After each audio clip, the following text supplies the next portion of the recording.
Welcome back, Coffee Beans. Tonight we're snuggling up with hot drinks while discussing child snatching demons, witch mothers, goblins, and a cat that eats people who will fail fashion requirements. Which is historically exactly the tone Christmas should have.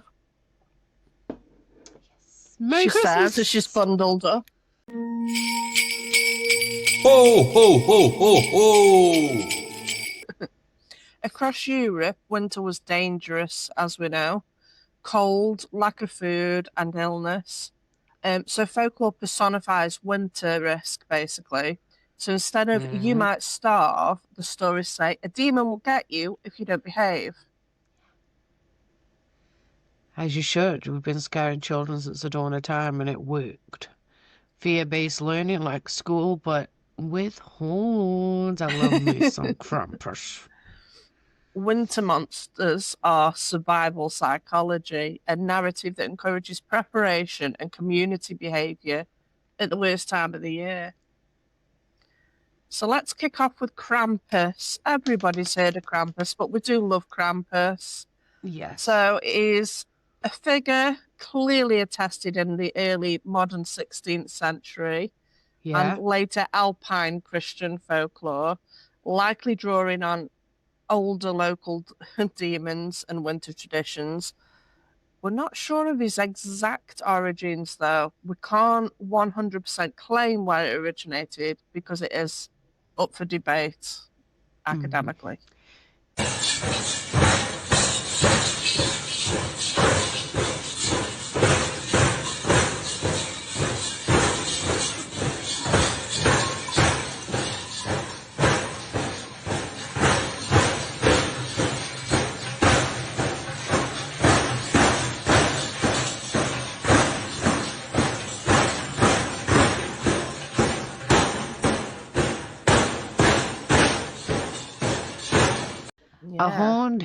A horned hairy being who accompanies Saint Nicholas. Nicholas rewards good children. Krampus punishes the naughty ones with a birch rod, symbolically cleansing misbehavior. Translation: Santa brings chocolate, Krampus brings trauma. Older traditions describe him as frightening, like abducting children, not modern toy shop cute. Krampusnacht on the 5th of December is basically a chaotic parade where adults dress like demons and chase people. Just festive things. I really want to go. We will.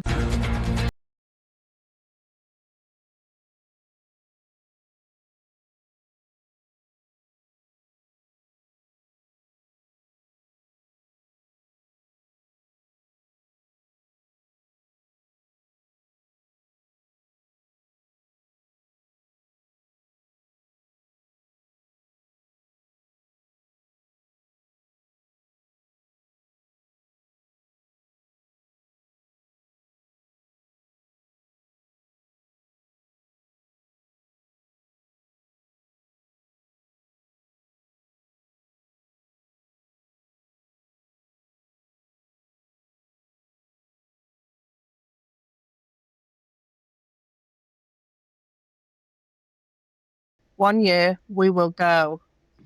Many 19th to 20th century sources connected Krampus to the older Alpine winter demons. But obviously, over time, as beliefs change, it blended with Christian morality. So, not a new gimmick, just deep seasonal roots. Perchta. I may be butchering it, but I'll put a Google Translate here. Frau Perchta. Frau Perchta.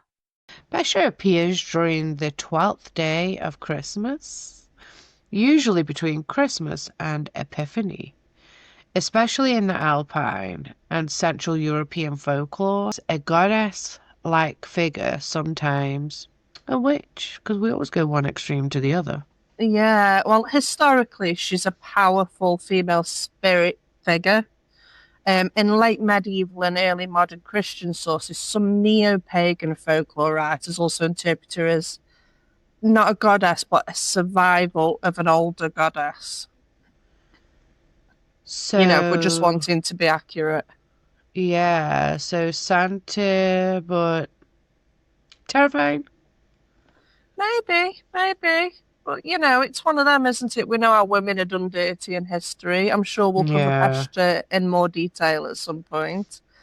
Krampus is scary. Wait until you meet Frau Perchta, the Christmas witch. But she's not just creepy, she's downright terrifying. Frau Perchta hails from Eastern European and Alpine lore. Sometimes she appears as a stunning young woman. Other times, she appears as a horrifying old crone. And one of her feet is a goose or a swan foot, which is proof of her shape-shifting powers. During the 12 days between Christmas and Epiphany, she roams the countryside. By the way, those 12 days between Christmas and Epiphany, yes, those are the 12 days of Christmas. Frau Perchta checks to see if the children have been naughty or nice, and she checks to see if the women have finished their spinning of flax by the 12th night. If they didn't follow her rules, or they didn't eat her traditional feast of fish and gruel, then they are in trouble. As punishment, she'll slit open their stomachs, yank out their insides, and stuff them with straw and garbage. Yep, she's like the Michael Myers of Christmas. In Speck's households, especially spinning and chores, again, that's a throwback to the time. If work is completed, she rewards you. If not, certain tradition says she cuts open the lazy and stuffs them with straw. Again, I'm sure there are more variations. I think these are like terrifying tales to say get off your ass, don't be a couch potato. Ooh. That's the most dramatic to-do list motivation I've ever heard. Let me go get a vacuum. Yeah. So Perchta disguises, so either beautiful or ugly masks, and they appear in winter parades. They represent blessing and misfortune, winter light and winter threat, dual forces embodied, basically. Ooh. Next. Next we travel to Iceland, which I know this is a sidebar, guys, but wouldn't you think with a name like Iceland you wouldn't be like green? I'm sorry, it's just like when I was a kid and I thought Iceland, I was thinking like North Pole atmosphere. But no, it's beautifully, like their landscapes are gorgeous. But as we travel through Iceland, where a giant supernatural kitty cat eats people, which I believe this kitty cat made an appearance in K-pop Demon Hunters. Supernatural cat eats people who don't get new clothes for Christmas. Is that why we get clothes at Christmas? Dum dum dum. I'm gonna tell my son about this story if he grumbles at his clothes for Christmas. But the Yule Cat's gonna come eat us if we don't. I would not survive this tradition at all. Me neither. So the Yule Cat reinforces traditional textile work. Families relied on weaving and wool production. I mean, they were always family businesses back then, weren't they? Yeah. Those who worked hard received new garments. Lazy or unproductive, myth says the cat eats you. Finish your knitting, Karen, or you'll cat food. Sorry, Mum. It functions as encouragement for productivity and generosity during harsh winter conditions, in short. Now, this next one we're going to move on to. Some people will know it, some won't, and some will have seen it pop up in modern, not necessarily accurate representations, but you'll know. Gryla. So, in some variations, she's a giantess who punishes naughty children, sometimes boiling them in a cauldron in some of the older tales. Nothing says Merry Christmas like a possible boiling. The Yule lads are her sons, the mischievous figures with names like Door Slammer or Spoon Licker. Guess by the window licker. Yeah. Well, yeah, depending on which region or period source you're reading, because it will vary. We feel a need to throw this in at every time. Multiple variants, people. The older versions, though, are darker. The modern ones often give gifts or sweets. Folklore evolves, doesn't it? Everything evolves. Didn't that character appear as a witch in the Sabrina series, the Netflix one? She did. Do you remember she was the witch living in the woods? Her children couldn't be seen. Yeah. And when the aunt took one of the twins, she eventually That gave was it one to of them, Gryla. Yeah. And they still sound like chaotic toddlers. You know, just like how people borrow from older folklore, in Sabrina, they pray to Hecate at one point. Through the dark, your light be shown. They're praying to Hecate. Who? Our new goddess. Say what they're saying. Hecate, gatekeeper, guardian, guide, stand among us, side by side. Hecate, light your torches flame. Every time we call your name, hallowed, mother, maiden, crone. Through the dark, your light be shown. Don't they, when they're doing that unholy exorcism? It's not accurate, but it's borrowing from older folk beliefs, basically. So in ancient Greece and parts of the Balkans, we've got, and I am sorry, I'm going to butcher this, Kali Kantzoroi. I'm sorry. Someone please correct us. Kalikandzari. Kalikandzari. The goblin-like creatures that emerge during the 12 days of Christmas. They're trying to cut down the world's tree that holds the whole earth together. But they never finish because they're distracted, so the world survives. So the goblins with ADHD, aren't they? Yeah. This speaks to, again, the seasonal liminality and the dangerous transitional days between Christmas and Epiphany. So, these creatures would have existed again. There's always a reason in folklore. To enforce behaviour. Be productive, protect resources, share, obey social rules, because in winter, one careless person can just endanger everybody. So monsters were basically the original winter safety manual. We see this a lot around folklore and history. Yeah, we do.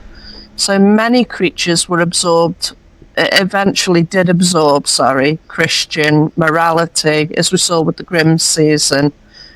Good rewarded, bad punished, but the roots often lie in pre-Christian seasonal beings, winter goddesses, land spirits, or ancestral motifs. The Christian calendar's layered itself over older midwinter practices. So the church looked at existing terrifying tradition and said, yes, but make it festive. Put some twinkle lights on it. In some tinsel. Stick an angel up there with glitter. So today, we still enjoy these folk beliefs. We celebrate them as fun or spooky characters, but historically, they address real winter fears, darkness, scarcity, death. Don't have nothing on Mickey's Christmas Carol. Honestly, winter still feels a bit like that, just with more bills, more heating bills for sure. But these monsters just remind us winter was once a test of survival. It wasn't twinkly lights and supermarket adverts, was it? Definitely not. It was survival of the fittest. Yeah, exactly. So next time when you're wrapping presents, remember there's an entire seasonal monster squad judging your behaviour. Including chores, productivity, and your wardrobe. I'm buying everyone socks for safety. Smart. The cat approves. And the cat approves. Look at that.